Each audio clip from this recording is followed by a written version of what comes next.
Hi friends, welcome to my channel. இன்றைக்கி நம்ம சேனலில் ஒரு லஞ்ச் ரெசிபி தாங்க போட்டிருக்கேன். ரொம்ப சிம்பிளாக 10 நிமிஷத்தில் செஞ்சு முடிச்சிடலாம். அது என்னென்னா எண்ணெய் கத்திரிக்காய் குழம்பும் வாழைக்காய் வறுவலும். எண்ணெய் கத்திரிக்காய் குழம்பு செய்கிறது ரொம்ப ஈஸி தான். குட்டி குட்டி கத்திரிக்காயை பார்த்த உடனே எனக்கு எண்ணெய் கத்திரிக்காய் குழம்பு வைக்கணும் அப்படின்னு சொல்லிட்டு இன்றைக்கி சின்ன வெங்காயம் போட்டு நான் எண்ணெய் கத்திரிக்காய் குழம்பு வைக்கிறேன். ஒரு கடாயில் எண்ணெய் ஊற்றி, எண்ணெய் எப்போவுமே எண்ணெய் கத்திரிக்காய் குழம்பு வைக்கும்போது நம்ம எண்ணெய் வந்து கொஞ்சம் கூடுதலாக ஊற்றணும். அதனால தான் அதுக்கு பேர் நம்ம அப்படி வச்சுருக்கோம். அதனால் எண்ணெயை கொஞ்சம் கூட ஊற்றி வெந்தயம் சோம்பு போட்டுட்டு சின்ன வெங்காயம் ஒரு கைப்பிடி சின்ன வெங்காயம் போட்டு 2 பச்சை மிளகா போட்டு நல்லா வதக்கிட்டு, அதுக்கப்புறம் தக்காளி ஒரு மீடியம் சைஸ் தக்காளி 2 தக்காளி எடுத்து அதையும் அதில் சேர்த்துட்டு தேவையான அளவு கல்லுப்பு, கண்டிப்பாக கல்லுப்பு இந்த இடத்துல கல்லுப்பு போட்டு வதக்குங்க. அப்போ தான் நல்லா வதக்கி வரும். நான் எப்போவுமே இந்த தக்காளி போட்ட உடனே உப்பு போட்டு வதக்கிடுவேன்.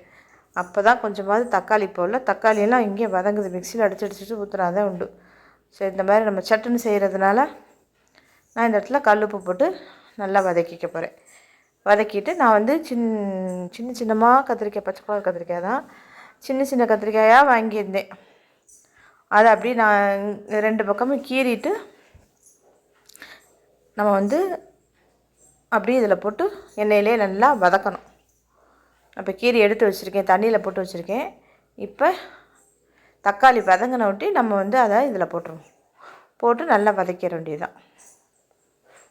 சூப்பராக இருக்குங்க எண்ணெய் கத்திரிக்காய் குழம்பு. சட்டுன்னு செஞ்சிடலாம். நம்மளுக்கு சாப்பிட்றதுக்கு அது சைட் டிஷ்ஷஸ் ஒன்றும் இல்லைன்னா கூட அப்பளம் வச்சு கூட நம்ம சாப்பிட்லாம். ஆனால் எங்கள் வீட்டில் யாரும் கத்திரிக்காய் திங்க மாட்டாங்க, அதுதான் பெரிய விஷயம். அதனால தான் நான் தனியாக வாழைக்காய் வேறு வறுத்துருக்கேன். கத்திரிக்காயினாலே ஆகாது. இந்த கத்திரிக்காய் ஆசைப்பட்டு திங்கணும்னா நான் ஒரு ஆளுக்காக தான் செய்யணும்.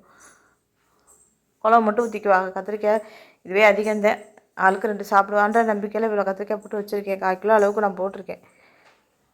நல்லா எண்ணெயிலே இந்த அளவுக்கு நல்லா வதங்கியிருக்கு பாருங்கள். இந்த மாதிரி வதங்கினதுக்கப்புறம் நம்ம மசாலா ஐட்டம்ஸ்லாம் 1 பை 1 சேர்த்துக்கணும். 1/4 ஸ்பூன் மஞ்சத்தூள், ஒரு 1.5 ஸ்பூன் அல்லது 2 ஸ்பூன் அளவுக்கு மிளகாத்தூள் போடலாம். காரத்துக்கு தகுந்த மாதிரி. எங்கள்கிட்ட மிளகாத்தூள் ரொம்ப காரம் இருக்காது, அதனால் நான் 2 ஸ்பூன் போட்டிருக்கேன். அது மல்லித்தூள் ஒரு 3லேருந்து 3.5 ஸ்பூன் அளவு போட்டிருக்கேன். அவ்வளோதாங்க. போட்டுட்டு இந்த எண்ணெயிலே நம்ம அந்த மிளகாத்தூள்லாம் நம்ம வதக்கி விட்டோம்னா அது ஒரு தனி கலர் கொடுக்கும் குழம்புக்கு. அதனால் நான் அந்த எண்ணெயிலே ஒரு வதக்கிட்டு அதுக்கப்புறம் தான் சின்ன நெல்லிக்காய் சைஸ் அளவு தான் புளி எடுத்திருக்கேன். ஏன்னா தக்காளி 2 போட்டிருக்கேன். இந்த புளி ரொம்ப புளிக்குது, அதனால் நான் கொஞ்சம் குறைச்சி தான் இன்றைக்கி போட்டிருக்கேன். அதை நல்லா புளியை கரைச்சிட்டு அந்த தண்ணியை அதில் சேர்த்துக்க வேண்டியதுதான்.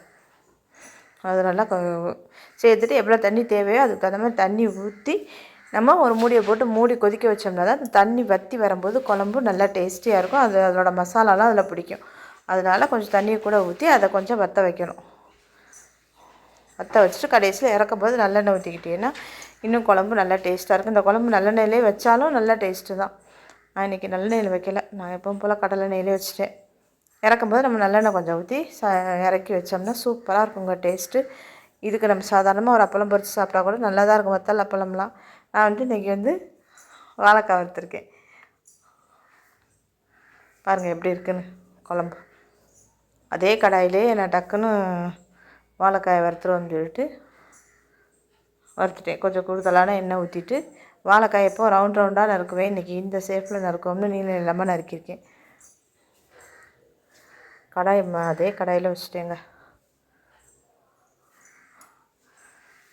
கொஞ்சம் சோம்பு போட்டுட்டு இதையும் போட்டு நல்லா இந்த எண்ணெயிலே கொஞ்சம் ஒரு 2 நிமிஷம் 3 நிமிஷம் நல்லா வதக்கி விட்டுட்டு அதுக்கப்புறம் மசாலா போடணும். அப்போ தான் வாழைக்காயில் நல்லா அது கொஞ்சம் வெந்து வந்திருக்கும். இந்த மசாலாவும் நம்மளுக்கு அப்போ தான் ஒட்டி பிடிக்கும். அப்போ தான் நல்லாயிருக்கும். எடுத்த உடனே நம்ம போட்ட உடனே போட்டோம்னா அதை விட இதை கொஞ்சம் எண்ணெயிலே வதங்கினதுக்கப்புறம் நம்ம போட்டோம்னா தான் நல்லாயிருக்கும் டேஸ்ட்டு. இப்போ கொஞ்சம் நேரம் வதக்கிட்டு நான் கொஞ்சம் மஞ்சத்தூளும் ஒரு 1.25 ஸ்பூன் அளவுக்கு குழம்பு வெறும் தனி மிளகாத்தூள் போட்டிருக்கேன்.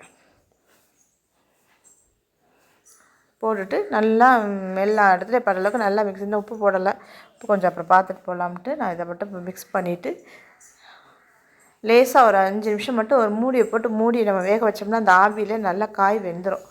அதுக்கப்புறம் நம்ம ஓப்பனில் வச்சு நல்லா கிண்டி விடணும். நான் அப்படி தான் வறுக்கிறது. நம்மளுக்கு காய் வேகாமல் இருக்கும் அப்படிங்கிறதுனால ஒரு 5 நிமிஷம் மட்டும் மூடிட்டு நம்ம இடையில அடுப்பு ஃப்ளேமை கொஞ்சம் குறைச்சி வச்சுட்டு நம்ம வேக வச்சுட்டு அதுக்கப்புறம் எடுத்தோம்னா காய் நல்லா வெந்திருக்கும். அதுக்கப்புறம் நம்ம ஓப்பன்லேயே வச்சு வறுக்கும்போது நல்லா வறுபட்டு வந்துடும்.